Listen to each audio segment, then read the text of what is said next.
The Children of the Oak Walker. Part 2, by random appellation 468.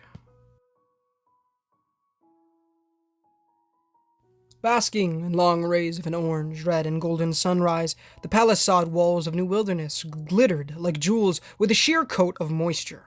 Rust spotted on the rolls of razor wire that curled along the crenellations, and a faded patched flag snapped in the breeze high over the fort, bearing the green and white rhino logo of the former wildlife reserve. The rains were coming more frequently now that summer had drawn to an end, and our tires kicked up spatters of grayish mud from the worn-down gravel as we sped toward the gates. From atop my perch in the armored gunner's turret, I could taste a faint aroma of numerous cook fires in the air. That eased some of the anxiety in my brain. Never been so happy to see barbed wire and wood smoke. Tall fences began to flash by, chain link and woven wire that made up our perimeter line for the livestock paddocks. Inside them, various herds of animals shuffled across vast stretches of rolling grassland, trailed by a few battered jeeps, full of researchers. I had already grown used to seeing many of the strange creatures that now populated our enclosures.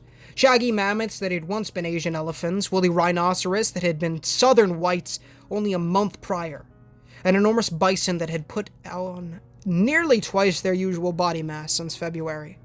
Every animal had been affected by the breach in some way, or adapted, as our researchers like to call it.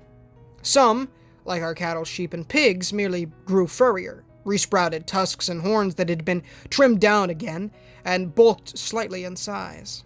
Others, like our exotics, seemed to backwards evolve into primal reproductions of their ancestors, as if tailor-made to survive this bizarre new world. Even some of the mutants had been domesticated, with plodding herds of the brown-coated, bone-faced whitetail grazing beside our horses in perfect harmony. Their huge antlers shone white in the sunrise, but there still remained enough shadows that I could catch the greenish bioluminescent glow off some of the tines. "Hey there, handsome." Down below, I heard Jamie call through her open window as we rumbled past a broken-down red tractor, where a lanky man with curly red hair waved from amongst the team of attending mechanics. "You know the oil is supposed to go in the engine, right?" "Nice truck, pretty lady." Andrew Hopman shuddered back with an ornery grin that stood comically white against the black automotive grease smeared on his overalls. "Stop by sometime. I'll lube your chassis." I laughed, as did the other fighters in the truck, and breathed a deep sigh of relief as we passed through the first line of gates separating our enclosed lane from the outside. After a long night in the haunting fields and forests of the old world, it was nice to have something between us and the mutants, even if it wasn't our strongest defense. Once we were safe within the sturdier ring of wooden logs atop the hill, then I could truly relax. I had a feeling that Jamie would be finding her way to a rendezvous with Andrew after our meeting with Dr. O'Brien was finished, and I would spend that time readying for my dinner with Chris. Assuming none of this blows up in my face. With a sigh, I tried to push the dismal thoughts from my head, and began working to unload the captured M249 machine gun that sat mounted in the turret with me. Shielded by the outer wire fences, the cropland portion of the reserve hummed with energetic movement, long columns of workers cutting their way through the fields, most of them women and children. The men sweated in crews of 4 or 5, each team hacking away at 7 bison carcasses strung from various butcher poles near the main entrance road. With almost 400 people encased in our tiny fortress, everyone looked nervously toward the north as the temperatures began to drop, eyeing clouds that would dump snow on us come December. Food was a top priority, and what didn't go to the commercial kitchens sold for outrageous prices at the reserve's tiny market. Inside our defensive wall, however, new construction went up every day, ornate little cabins hammered together by what was probably the strangest sight in New Wilderness. "Help! I've fallen in a rent affair and cannot get up." Jamie slid out her truck door as our convoy ground to a halt in the main parking lot, the gate swinging shut behind us. Climbing down from the gun turret, I grabbed my backpack from the armored rear compartment and threw a glance at the almost medieval-styled houses of the Ark River folk. Be nice. I think it looks cool. We'd run across the denizens of the Ark River Church of Redemption on our desperate trek through the Southlands. Led by the soft-spoken preacher Adam Sterling, the congregation were kind, hard-working people with exceptional skills at crafting, Adam being the only exception. They were all blonde, with strange golden irises to match, and had a knack for survival in our strange new environment. Unlike our plain modern buildings, theirs could have been refugees from a Tolkien novel, with sweeping lines and delicate carvings that belonged to another time, an era before electric lights, cars, or cell phones. It had been their knowledge of various mutated plants which helped protect our crops from pests, and their herbal medicines worked wonders for all kinds of injuries. But this remained overshadowed by a simple, startling fact. None of them used to be human. With a snort, Jamie pulled her patrol bag from the back of the up-armored pickup and slung it onto one narrow shoulder. I guess, but if they keep this up, we're gonna need skyscrapers, not cabins. They always eat so much the first 3 days after. Wham. From the old flatbed 1-ton truck, the puppets we'd captured howled and screamed beneath the tarp that covered their cage. The iron square rocked under the force of their angry fists, and shouts of alarm went up from the nearby rangers. A gaggle of nearby workers scattered, and several of the Ark River people running. Adrenaline coursed through my veins, and I unslung my Type 9 on reflex. Jamie already flexing her grip on the AK in her hands. Tace is satis. Booming from the crowd that had gathered, the flowery Latin words seemed to crush all noise into submission. From the circle, Adam's second-in-command stepped forward, wearing the camouflage-painted armor the Ark River folk were known for. A long cruciform sword hung by his side, a weapon they all carried without fail. Hammered from old automobile springs, they'd scavenged from dead cars around the Southlands. No one could have known, though, not for the elegant workmanship that went into the blade. Its grip wrapped in black-dyed leather, a metal cross making up the pommel. The armor bore the same disciplined craftsmanship, overlapping plates of steel that harkened back to an era of columns and chariots, painted like leaves, grass, and tree bark. Still, a modern M4 carbine lay across his back, and ammunition pouches lined the man's leather belt.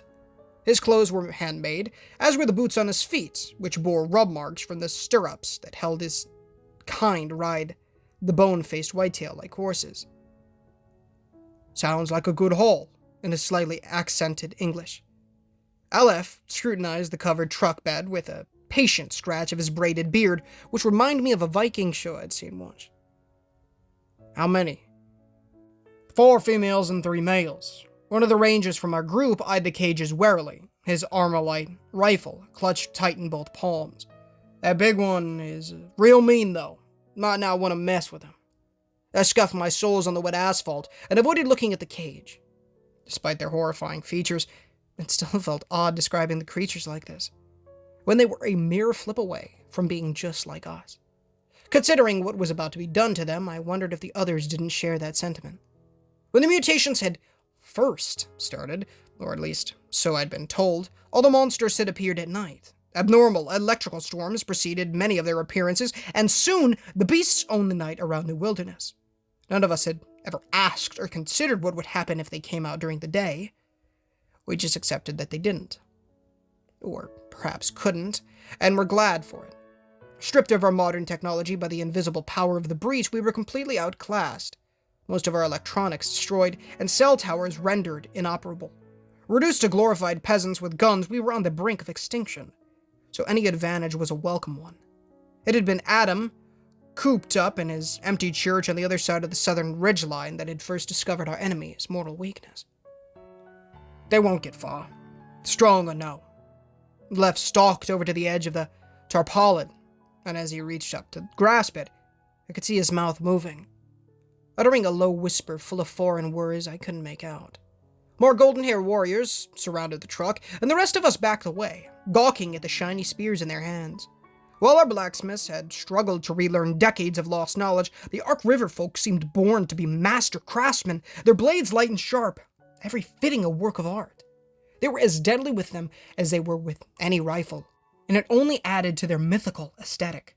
Whispers rose on the wind, and my gut twisted as it hit me that they were coming from inside the cage. Unintelligible human voices strange with swollen vocal cords, an untended infection.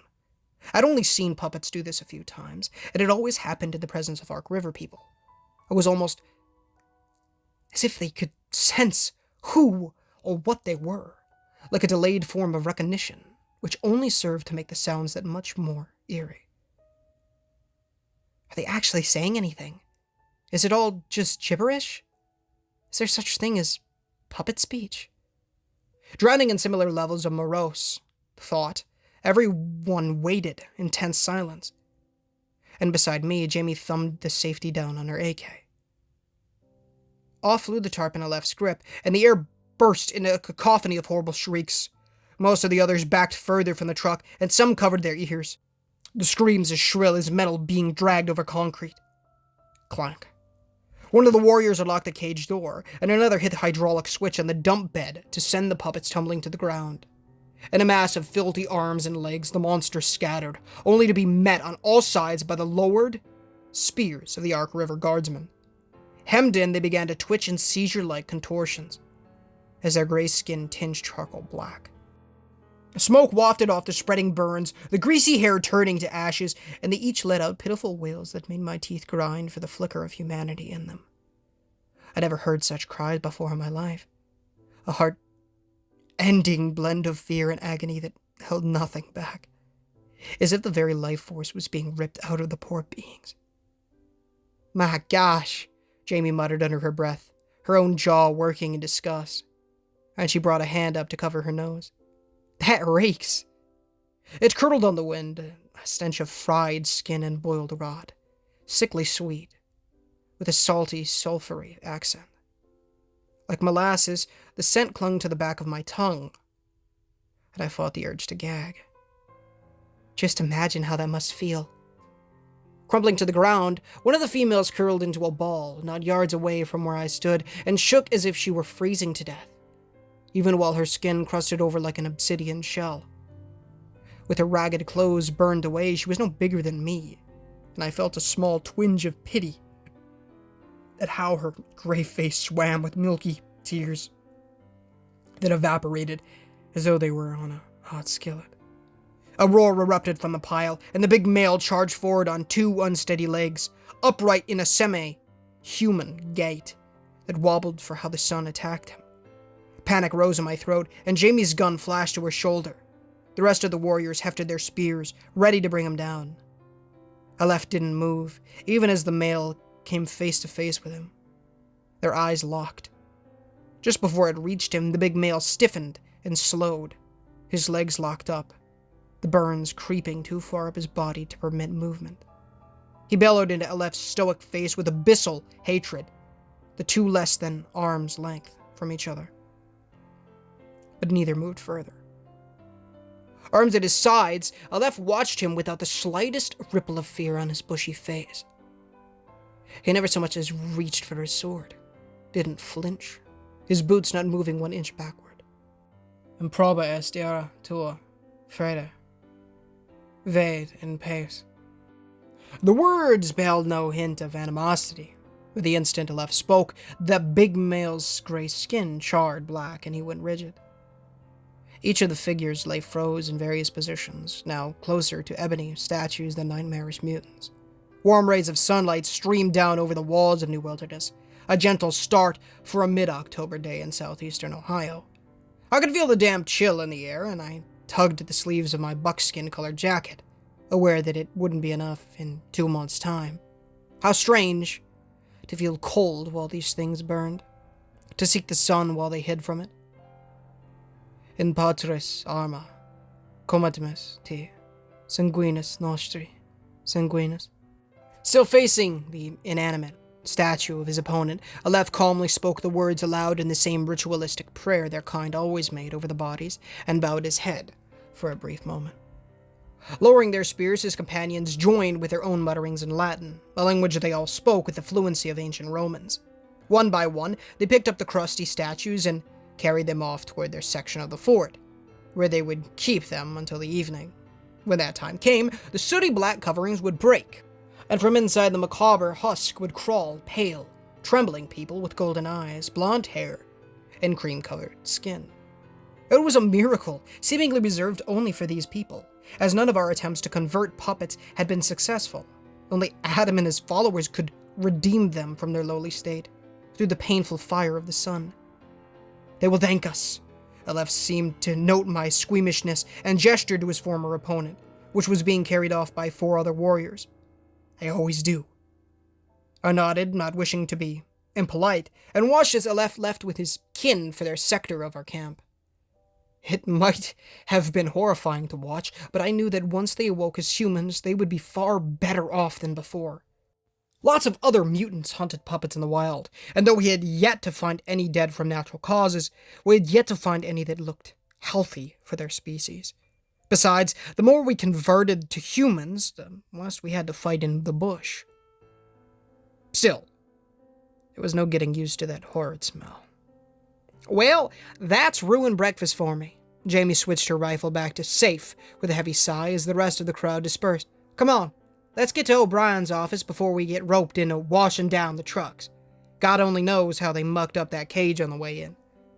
We ducked out of the crowd of onlookers that had formed and moved down the left side gravel lane between the corrals, barns, and pens of the wildlife reserve.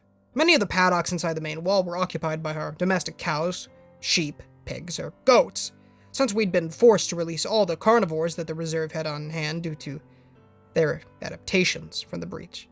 We had plenty of space to house the sturdy livestock. It hadn't come without its price, though. The predators had taken to the wild sections of Barren County like fish to water. And the former cheetahs, timber wolves, and Bengal tigers now had the fangs, claws, and fur of their prehistoric forerunners. Thus, our world had become that much more dangerous, and we couldn't leave our lesser adapted species out for too long, or risk finding a pile of bones in their stead. Mate's gonna get short come winter. Jamie trudged alongside me and sized up the shaggy cows that munched on their grass on the other side of the enclosure fence. We're going to have to cut back on what we butcher if we're going to have enough breeding stock for next year. Bison herd can only take so many losses, too. We've already got 100 more people in before, and at this rate, we'll go into December with 500 inside the gates. I chewed the inside of my cheek and thought about the sirloins Chris had bought for our date, wondering if this would be the last time we could enjoy such a luxury. You think we can make it? She shrugged, and I could see tired bags under Jamie's eyes. As a new combat training coordinator for non-ranger personnel, Jamie took her promotion very seriously, to the point that she ran herself just as ragged as Chris did. They were a lot alike in that aspect, stubborn and ambitious, a fact not lost on my inner musings over the unfortunate spy problem. I figure most of the Ark River folk will go back to their citadel in the south before the heavy snows set in, so we shouldn't starve. But even with trade caravans coming from their camp, it's still going to be lean around here. Jamie threw a glance over her shoulder, something that had become second nature to everyone in the tiny fort. People are going to get weird when that happens. And weird, hungry people do desperate things. Keeping pace with her, I nudged my submachine gun behind my back and scratched at a fleck of dried mud on my cheek. Maybe Sean's offensive will work. I mean, the war could be over by December. In front of us, the clinic appeared from the maze of fences and gravel paths. A square 2-story building with white plaster walls, a green sheet metal roof, and glass double doors. Since it had been a conservation facility at one point, New Wilderness had spared no expense on the construction of its fur and fang veterinary clinic. It had its own small radio repeater, an independent generator that ran off a gas well, and operating rooms that could rival some of the B-grade hospitals in the surrounding states. This had been a blessing in disguise for the little reserve. The same advanced equipment and training used to keep endangered animals alive proved useful in putting chewed-up humans back together once the mutants began to attack in full force. It had become the de facto headquarters for the researcher faction, and no doubt the lives of many had been saved by their scalpels.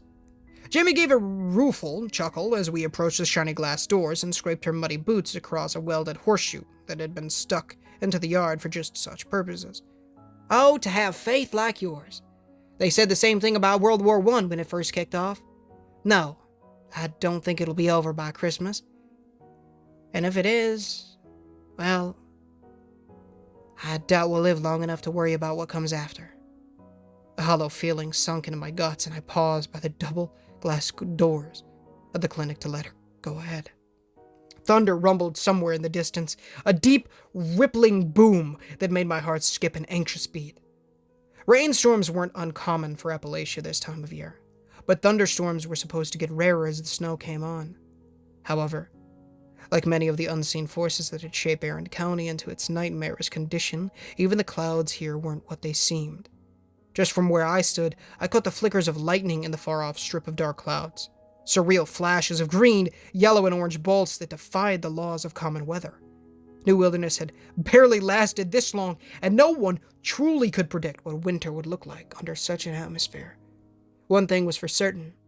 Without modern supply chains to feed us, and with the days growing shorter, our war with the LSAR could cost us everything we needed to survive. Sean wanted to launch a military offensive to push them out once and for all. But if it failed, we would be left completely exposed here. My mission to uncover the traitor couldn't be more important.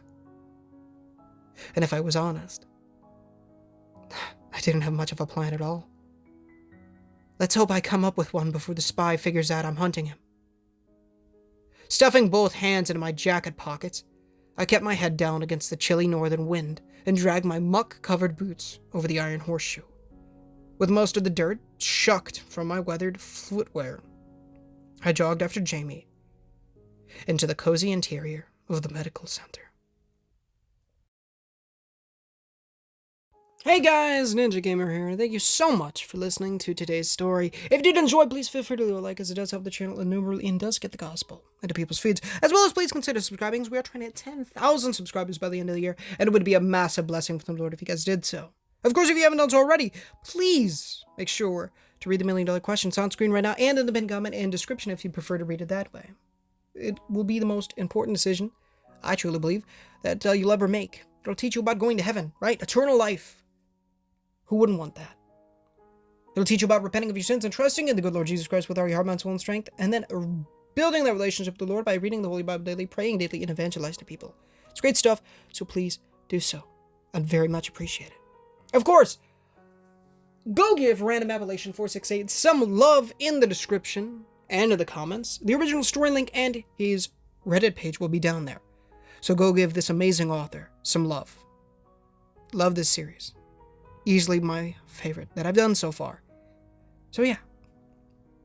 Also, brother, if you're listening to the end, I appreciate the links for the narrations on your page. I really do appreciate that. So thank you. As always, y'all, go give Muse some love as well. His YouTube channel and all the songs that are in this video and in all the videos are in the description. So go check those out. My brothers have a YouTube channel to Mac Plush videos. And my youngest brother has he's like, I don't know, he wants to be a rapper. So I am going to link that down there starting from now on because I want to support him. So if you guys are interested in rap, I'm not personally, but it's him. It'll be good. So go check that out. And of course, the Plush channel that I was talking about. I make quite a few cameos over there, so if you want to see me on something other than gaming or horror stories, go check it out. I recommend the 2021 videos, and they are uploading daily in 2024, which I'm sure many of you would love. So please go check that out. I'd be very much appreciative. Go check both of those out. Links for the channels are in the description, as well as any sound effects. No sound effects yet, but I'm sure there will be, excuse me, sometime in the future with this story, because there were tons in the Road to New Wilderness. So I suppose we'll have to see, though. Yeah. Also, the on the end screen, the Barron County Anthology will be down or on there, so you can click to the playlist and listen to any story that you haven't heard yet. He just got out part 3 for this one, so that'll be coming out tomorrow, of course, unless something happens and I have to resort to something else, but it shouldn't be that way. It just means that I don't think I could, narrate a 30-minute story and if I'm like, it's 10 o'clock right now for me in the night right now. And so if I got home at this time and I wasn't able to, I'd go to a shorter story, which is what I resort to, sometimes when I get home late or something, if I'm doing something with family or going to movies late, stuff like that. I'm a big movie guy, as I'm sure a few of you know. So, but yeah. 2 of my favorite stories, that one, the Barron County Anthology, as well as a former stalker, has been texting me. Separate author, Tiro 1000, go check him out, of course. Not associated with the Barron County Anthology or Random Appellation 468 in any way, of course. But yeah, also, Poppy Playtime is great.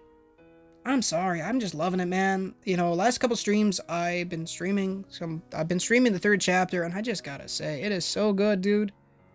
I am probably gonna be...